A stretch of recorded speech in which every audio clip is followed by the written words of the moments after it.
What is going on, everybody? It's me, Troi, and I'm here, of course, with another video. And I really would like me a latte. I need to find me a latte machine because I'm in the mood for a latte. I don't know if it's just me, but lattes, like, I could be stressed out and feel riddled with anxiety, maybe just a touch of depression. But when I have a latte, it's like the gates of heaven open up. Like, and I just realized that Dunkin' Donuts has probably the strongest latte to satiate those feelings, to push all those negative feelings aside. So I'm ready for me a latte and an apple fritter. This week is gonna be a week. We're gonna be so busy at work that this week is just gonna be a big pot of spaghetti week. You know what I'm saying? So I'm about to go to Kroger as soon as I finish this video to get that ready. Cause child, when I get off work, all I want to do is I want to just warm up something. I don't want to think about what I need to cook or make or warm up the air fryer or any of that stuff. I just want to say, look, I'm just gonna eat this spaghetti and we're gonna go to bed. Okay. So anyway, so this is my wrap up of March Mystery Madness, and I'm gonna try to go down the list here. I got my writing journal to help me, my book reading journal to help me kind of keep track. So y'all already know that I started on my TBR that I was in the middle of reading Truman Capote's In Cold Blood. You know, it's a story. It's a fictionalized, factualized, imaginative story revolving around this true event where these four people in this small Kansas town were murdered within their home, brutally murdered within their home. And so what Truman Capote does is he takes that actual event and sort of fictionalizes. It's hard for me to put it into right terms, but he sort of fictionalizes the sequence of events and, you know, tell it in a sense that it's like an open murder mystery. And so you're seeing both the investigative portions as well as those of the actual culprits. And as I stated in that video, being halfway or so through that book, baby, it was just filled with so many details that it rung every single bell for me. Absolutely love that book, and we'll hope to read something else by this author pretty soon. He did a great, fantastic job, like from beginning to end. Totally gripped, totally enamored with his writing style, totally just focused and centered on the provided details, both in the psychology as well as the investigative portions. Rung all the bells. So after I read that, I read Ruth Rendell's A Judgement in Stone. First, I want to get this out of the way that there was a lady who commented that she was also reading a Ruth Rendell book, and I think it was in Through the Looking Glass. I have not found. I thought my library had a copy of that book, so I don't have that book right now, but I do plan on letting that be my next Ruth Rendell read, because A Judgement in Stone was off the chain. As I stated in the TBR video, A Judgement in Stone tells the story of this illiterate housekeeper who is hired by this fairly middle-class family to, you know, be a housekeeper, but they're very wary of her, especially the mother figure within the household. But because of her illiteracy and her inability to read as well as write, that weighs so heavily on her that it leads to the eventuality of her murdering this family as a housekeeper. This was a fantastic book. It was very open in, you know, its direction. You know, we already know right off the bat that this housekeeper was going to commit like this heinous crime of killing this entire family that she works for. But what made this book so good, so deep and telling, is not so much us being gravitating towards the events that we already know are going to happen. It's walking us, the author, through the sequence of events, as well as taking us through that psychological pathology of the actual killer, the housekeeper.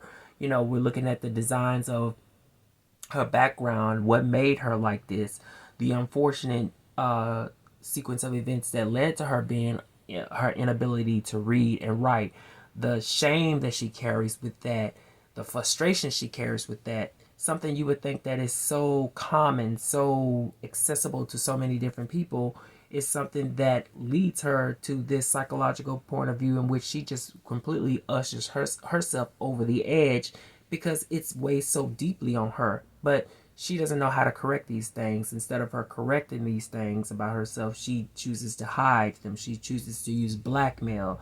She chooses to go through all these different avenues in which she can evade having to be challenged by her inability to read and write. And like I said, unfortunately, it leads to murder. But A Judgment in Stone was just off the chain. It was fantastic. So Ruth Rendell for another win, most certainly. Then I tried to read, that's the operative word, tried to read The Hunt for the Red October by Tom Clancy. I should have brought me some water. I got about 60 pages into this book, and then I decided to DNF it. And I'm going to tell you why.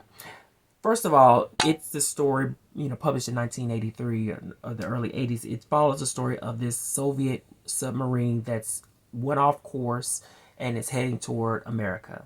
The dilemma is whether or not it's coming to attack or coming to defect itself from the Soviet. The key character in this story is a scientist or some sort of aficionado. I can't think of his specific title name. Not Tom Clancy, but Ryan. Is it Ryan Reacher? I'm getting Tom Clancy mixed up with Lee Child. But I'm sure his name is Ryan, but he's the one who is sort of going to be the force to discovering where this, stopping this submarine by discovering where it's located on the seas.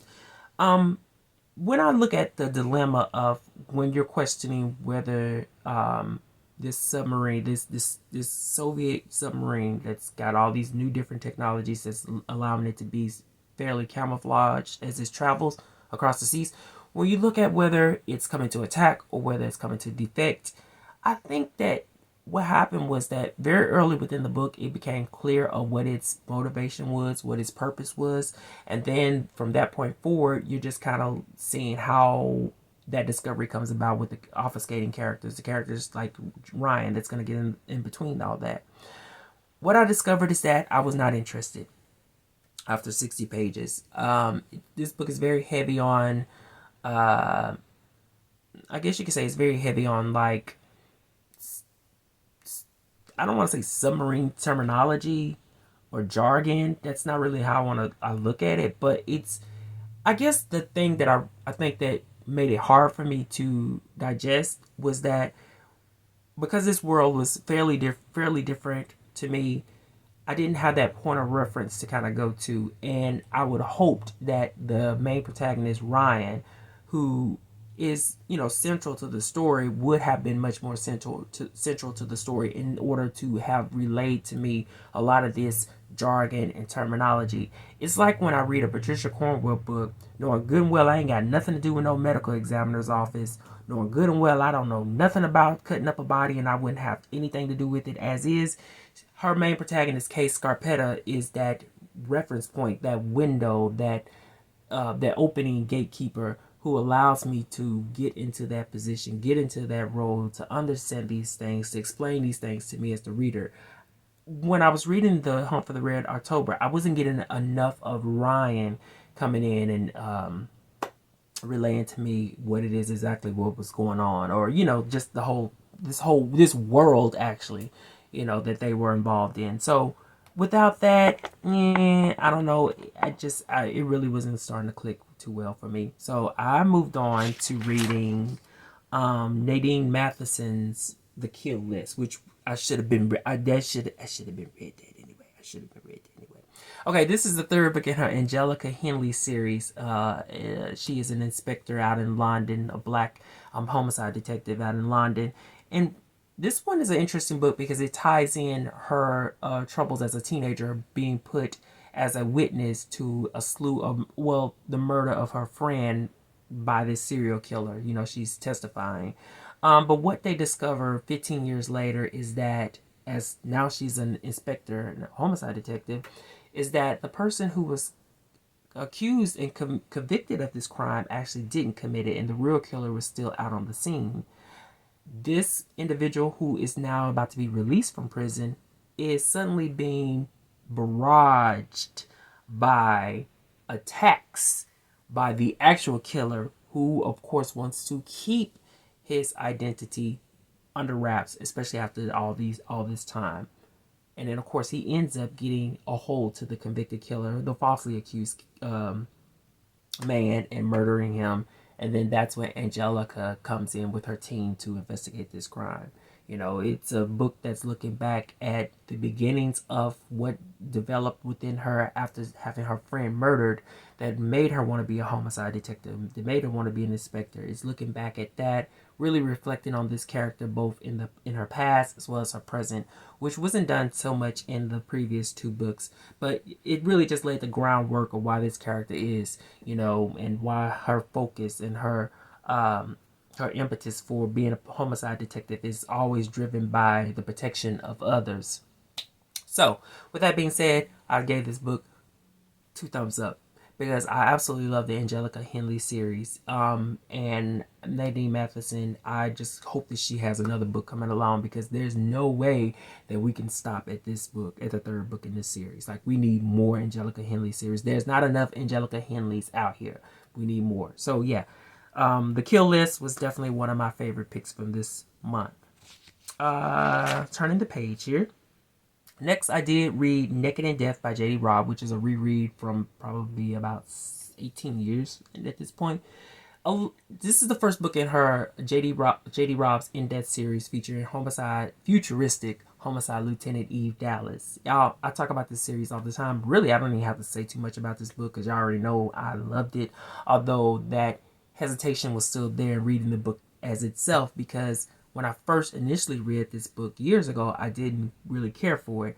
And a lot of that still kind of remained. As I was reading this book, being reintroduced to these characters in their beginning phases after about 60 books at this point, I was pretty much like, wow, it's so barren up in here. There isn't these other characters that bloomed or cropped within Eve Dallas's life to, you know, bring out some of the much more lightheartedness of her nature. Without those characters there, it was very much point A, point B, point C.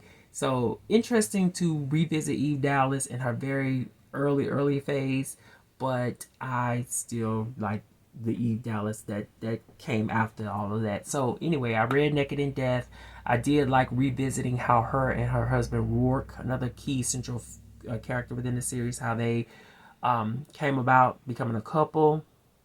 But still a good book. I felt like that book really, honestly, I kind of felt like that book would belong on like a top 100 mystery novel of all time reading list, if you ask me. There's something really just unique and special about it. Maybe it's because it was published, well, it was not published, but maybe because it's set in the future in 2058. But another thing I noticed in regards to that is that a lot of the things that J.D. Robb was kind of referring to, like as it concerns society and politics, both were very expressive of current events, given that this book was published in 1995. And it really laid the foundation that for as much as things change, things stay the same. And that goes for both murder and politics. So, you know, there's a very fine layer of messaging that was inside of this book that really resonated with me, that probably would not have, 18 years ago. But now, yeah, I get it. So, Naked in Death. Will I read the second book, Glory in Death reread? I don't know yet. I haven't decided. Next, I decided, because I did not read The Hunt for the Red October, that I wanted to bump up another book on my top 100 mystery novel reading list as is. I don't know. I'm getting them all confused here. So this is a book that I finally checked out. Very hesitant to read it, but I finally checked it out. Actually, again, this is a repeat offense because I've checked it out before and didn't even read it, and now I checked it out again. But it's The Laughing Policeman by forgive me for this name, but Sjowall and Wahloo. They're supposed to be a Swedish couple, from what I'm understanding. But this is the fourth book within their series, following a Swedish investigator named Martin Beck. The investigative portion of this, or the crime here, has to do with this double-decker bus that veered off the path, crashed, and then upon discovery is revealed that there are a number, I think like 6 or 7 bodies that have been shot on this bus. Very big ordeal, very big crime scene, very big ordeal and crime scene. for me to sink my teeth into as a lover of mysteries. And so this is my first foray into this author, and I do have the first book, Rosanna, in itself, that I can go back to now. But what I will say about this book is, although it was fairly confusing, maybe because of its location, and there were a number of different characters who I really didn't have enough energy to sort of, build that mental rapport with. This is this character and this is what he does within the investigative force. I think the overall thing that made me enjoy this book more than anything was the fact that one of the characters that was on the bus, one of the victims that was on the bus, was a rookie of sorts, who was in the middle of investigating his own cold case that he was assigned to. And I love the fact that when it comes to like storytelling, it was that bit of, how can I put this? It was that bit of somberness in seeing how encouraged and inspired, and how this character, as the investigative forces like Martin Beck began to go back through his records and what he's uncovered, and looking at his gusto and his enthusiasm for solving this cold case. It was looking back at just that somberness of how, at the end of the day, although he failed at it, his partners, his teammates, his compatriots within the police force, they sought justice for him, as well as the individuals that were within the cold case that he was trying to solve. So it's like bittersweet in a lot of ways. There was, like I said, it just really had a very sombering tone to it, being able to, when you get to conclude to the end of the book and seeing how this all folded out for this character who, at the end of the day, despite all his determination and willpower, he didn't make it. But anyway, that may have given it away, but not enough. So anyway, I will be interested in reading much more of The Laughing Policeman. And I was interested in reading this anyway because that title alone, something is very creepy about it. And when you understand what it means, you probably will be creeped out, because I was Googling like, okay, that's creepy. All right, and so the final book that I read for March Mystery Madness was The Third Man by Greene. Very short book. I actually had to read it on my Kindle because I couldn't find a physical copy anywhere. This is my first time reading a Greene book, and it might not be my last. I would be interested in reading another pick on that list, which is called Our Man in Havana. Or Havana. So, The Third Man, it's really complicated on how I can kind of give the synopsis, but it has to do with this gentleman who is an author. He writes westerns. He's close friends with another individual who, unfortunately to him, he discovers is a grifter that ended up being killed on the streets. Turns out that he actually was not murdered on the streets, and as there are a fair amount of witnesses, there's one witness, two witnesses that his friends interviews, and then there's that missing third man, which is kind of like what all the storytelling is orbiting around. The investigative portion is orbiting around. Who is this third man? Let's uncover who this is and go through the procedural aspects of that. Did I like this book? I think it was a fairly good opener for me in reading a Greene book. I really don't have too much to say about it, honestly, because it was so short, but nevertheless, it did keep me gripped into reading the book because there was a fair amount of intrigue as regards who was the third man. It pulled the strings of who was this person in disguise? Did this person escape through like I don't know, some kind of sewer or something like that, some kind of manhole? Did he escape inside of a building? Where's the trap doors? All that sort of thing. So it really the investigative portion orbited around that, and then to the point where I was actually questioning, was our main protagonist an unreliable narrator who was actually one of the people involved in the death of his grifter friend who wasn't really dead. But yeah, The Third Man was pretty decent. I would be interested in reading another Greene book, and since there are probably about 2 more on the top 100 mystery novel of all time reading list, yeah, easily. There's no excuse, right? There's no excuse. So anyway, I can close this book out. all done, and somebody's texting me, and that's it. That was my March Mystery Madness. I definitely enjoyed it. I mean, I got 3 books off the no 4 books. I'm sorry, 4 books off the top 100 mystery novel all time reading list out of the way. I would be interested in reading some more, of course, and yeah, I enjoyed March. It was pretty decent. So I'm about to go, guys. It's 11:25. It's time for me to hit the grocery store, and then I'm going to the library today because it was a busy weekend, and I need some catharsis at this point. So peace. See y'all later on, and things of that nature. Bye.